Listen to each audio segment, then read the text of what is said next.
Hello viewers, आज को बनाऊंगी मैं घर पर आलू चॉप करी पत्ता से बनाऊंगी, जो मेरा बागान में अवेलेबल है।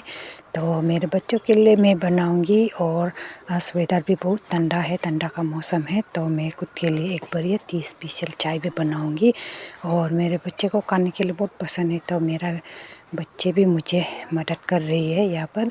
तो मैं अभी जल्दी जल्दी बना लूँगी, क्योंकि बच्चे बहुत जल्दी खाने के लिए ये हो रहा है, जल्दी जल्दी बोल रहा है मुझे। तो मैं अभी जल्दी जल्दी पका रही हूँ आलू चॉप।